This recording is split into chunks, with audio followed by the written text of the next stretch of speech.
mga megs para padayon ang pag-achieve sa goals ng Lasal nga mag-transform sa lives. Siyempre, madamo gid sa mga gina-offer ang school, especially sa mga kapamilya naton nga gusto gid mag-eskwela apang hindi makasarang. Tama, no? Kagani, besides sa mga muna ang mga scholarships, mayroon mas mga scholarships tungkol sa imong mga skills, no? For instance, you have good grades, o kung you excel in sports, no? Yes. Academics, pero kay Miga Carmela before. Before. Di ba? You're a scholar. Bila kayo.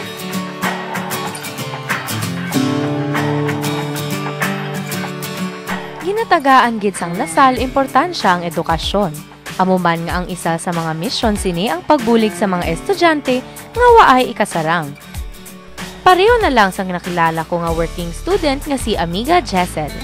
Mga Megs, po natin subong si Amiga Jessel, isa pang working student diri sa Lasal. So, Amiga Jessel, paano mo nakuha ang scholarship?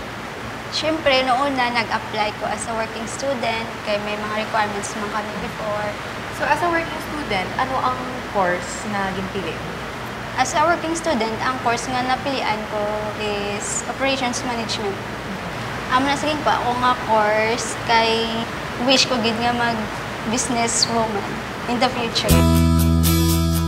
Masako man bilang isa ka student assistant sa library si Amiga Jessel, pero ginahatagan niya gid tiyempo ang iya nga pagtuon. So, how do you find the time na i-balance ang work and at the same time ang ino na studies? Time management lang. Time management. Siyempre, una, hindi ka medyo kalagaw. Wala ka time para maglakwat siya. Tapos, kung study gid. Kaya siyempre, hadok mo kami ma-fail. Kaya matakta kami sa mga scholarship kung may-fail kami. Of course, sinong imo na inspiration behind the working students? Siyempre, una, si God.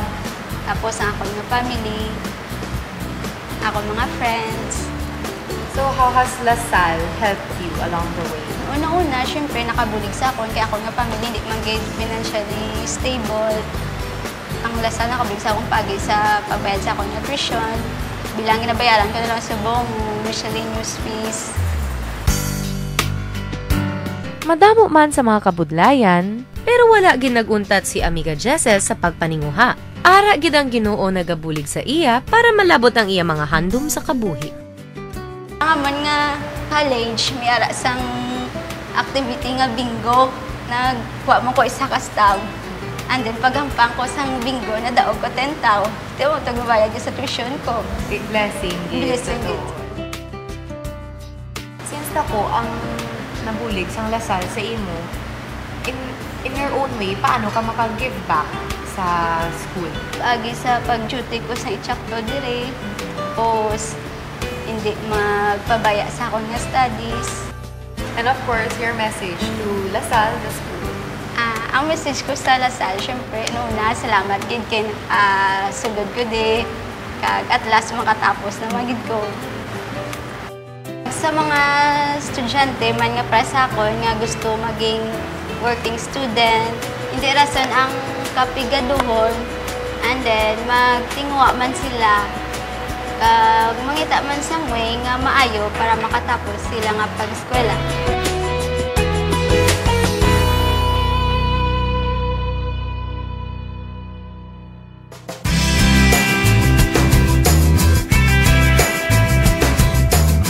Nauli man sa pag-eskwela sa college, pero wala gid siya nag-untat sa pagpursige nga maka-eskwela gid. Sa life, balasang tao, damo ta plans nga gusto ta na. Like for example, ako as a person, damo gid piya gusto. Kumbaga ang dreams taya, ang mga handom kami lagi na isa-isa ta na siya. But then, hindi ta kabalo mo what lies sa future. So ang future, ang si Lord gid siya yung himo way nga matwist na siya. So ang sakon, ang motivation, soul motivation ko gid is way back gid sa akon nga roots. Since nga the fact gid gisinggitan gid ang kagmatuoran nga kunyari pigado gitaya, and then may choice kayo. You are provided with a lot of choices. It's either to go on or to stop. Para kay Amiga Rosella, mabudlay tuod mangin isa ka working student. Pero tungod sa iya nga handom, nangita siya sang pamaagi nga makasulod sa college. Na kuya, ginpili ko gid na iyang mag-eskwela despite kabalo ko nga kabudlay. It's because maano na lang ko kung wala bagid ko katapos. I started my life as poor person. Tapos hindi ko gusto nga ma-end makudaas amulang ko na. So amo na siyang gisa ko nga I need to study because kung hindi ko kaskwela, nobody will hire me. Hindi ko kakita ubra. Paano ko kahalin sa poverty nga ginalugmukan mo subong if hindi ko mag-strive? Mga kabudlayan, madamo sang ginatubang si Rosella. As a student, simple lang ang imo obstacle. That is to study. Tapos, paano mo i-manage ang imo nga time?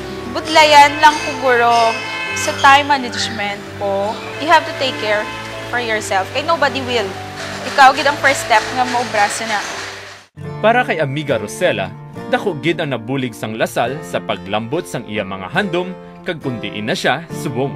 I'm not who I am right now if not sa Lasal. It molded me or it helped me to become a better person. Siguro subong kung hindi sa mga experiences nga na wala ko gid na imagine nga maging teacher ko through sa help sang Lasal.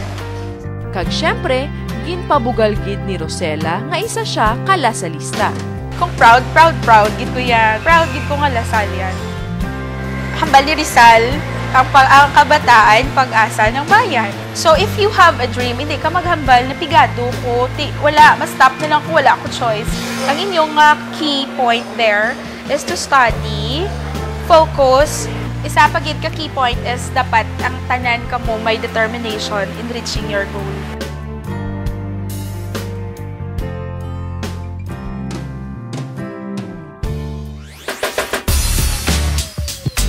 Ang isa ka lasalista may ara sang talento.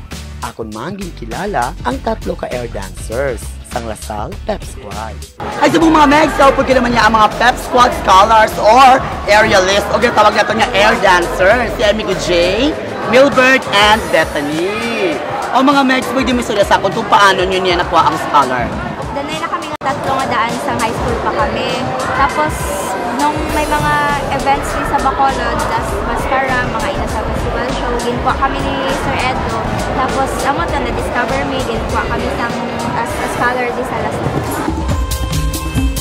Tungod sang ilang at talento, sila ang naging scholar sa Lasal. Ang coach namin sa San Carlos, sa high school kami, si Mr. Michael Valiente, amo na siya choreographer sa Synergy Dance Group naman. Tapos, siya na nagbulig sa amon para makaan kay Sir Ed para sa scholarship.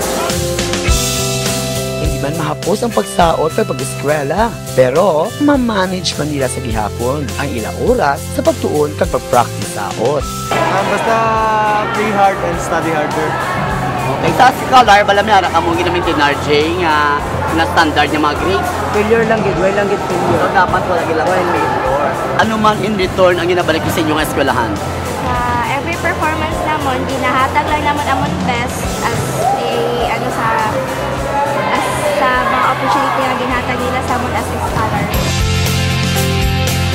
Sino man naghatag sa inyo sang inspirasyon para magdedikar ka mo sa pagtuon sa inyong pagsaot? Ako, family. Family nga man. Kay sila ang gabulig sa tanan nga mga problema. Gusto ko na mabalik sila para makabulig mo sila bisan gamay lang.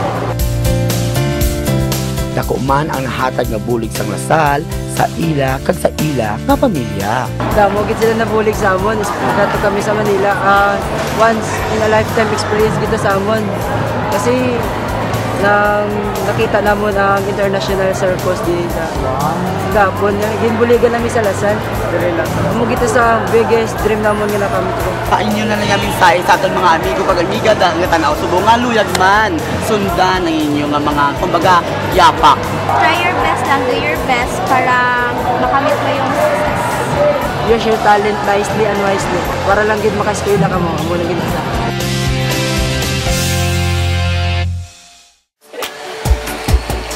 Mga Meg, in 100 years, we've learned kung paano na ma-achieve sang Lasal ang excellence. Yes, excellence in all aspects, mga megs ha. Halin sa pag-impart sa Christian education pagkata sa pagbulig sa aton nga komunidad sa dunang manggad. Sakto gina 100 years kag padayon ang Lasal nga nagahatag sang dekalidad nga edukasyon kag serbisyo sa tagsa ka Pilipino. Gani, Animo Lasal! Yes, Animo Lasal. Congratulations sa tanan nga mga Lasalians. Congratulations sa Lasal. Looking forward sa another 100 years naman ninyo na pagserbisyo sa aton na pungsod Pilipinas. Di ba na? Gani mga kapamilya, padahil nga pagtutok sa inyong paborito nga programa nga kabay pa, 100 years man. Agreed! Ang tatak lokal, mag-TV na, amiga! Animo Lasal!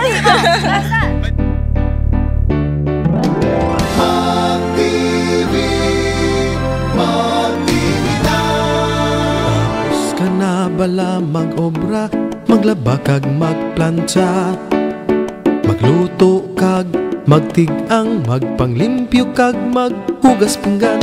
Oras mo na magpahuway, gani mag-TV na. Amiga,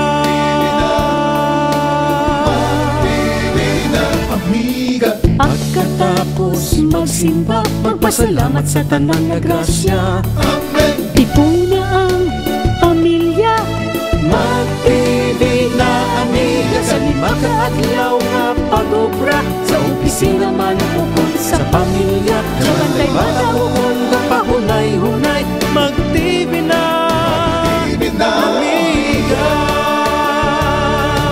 Tanan na lugar aton lagawon, mag-isobre sa bagong aluton. Magbisita sa aton probinsya,